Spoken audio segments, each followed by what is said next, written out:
Hi, I'm Steve Marriott.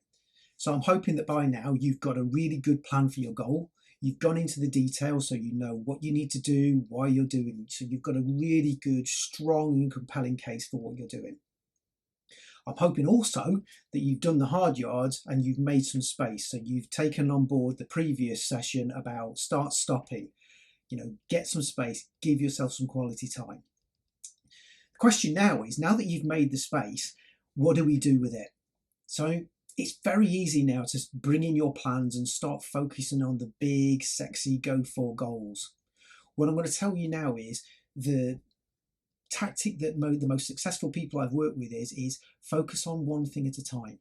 So the question you want to ask yourself on a daily basis is, what's the one thing that I can focus on doing well today that will move me closer to my goal?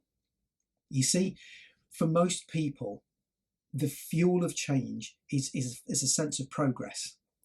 When I was a trainee manager in Sainsbury's many moons ago, we talked about a thing called stretch goals. Now, a stretch goal by definition is only achievable 10% of the time.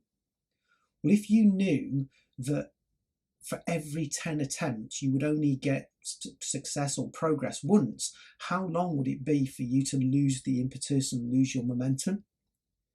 Neurologically, the fuel of any change process is progress.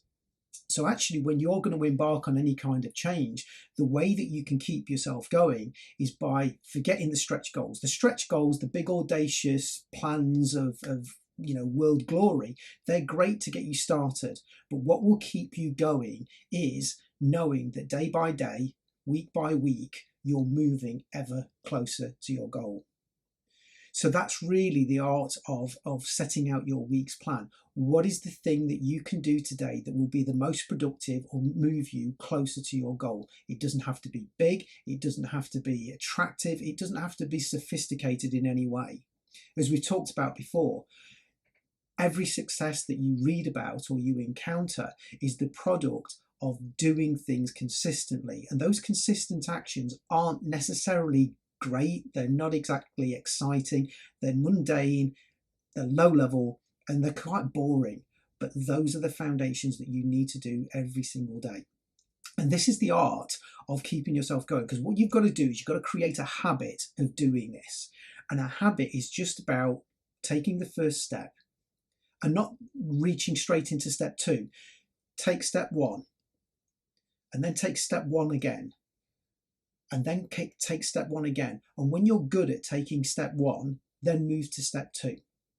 Because what we need to do is we need to shore up all of your capability before we move on. Otherwise, what we're going to do is going to get to a place where you get to step 5 and things get difficult and you lose your confidence and then you have to reset. So the art of giving up anything is, if you want to give up smoking, it's not about taking cigarettes out of your life. The first step is refusing one cigarette. And then if you have a cigarette, it doesn't really matter. But then the next step is refusing a cigarette again, and get good at refusing a cigarette. And then when you feel confident, refuse 2 consecutive cigarettes and make that your new habit. And then get good at refusing 3. And sooner or later, what you'll do is you build this muscle up that says, this is the art or the skill or the tactic that I'm going to do. So moving on from this session is, now that you've got the space, start thinking about what is the small step that I can take that will move me consistently and easily towards my goal. When you get good at that one, take the next step. But be patient, build up your skills, build up your strength, and before you know it, you'll be well on your journey.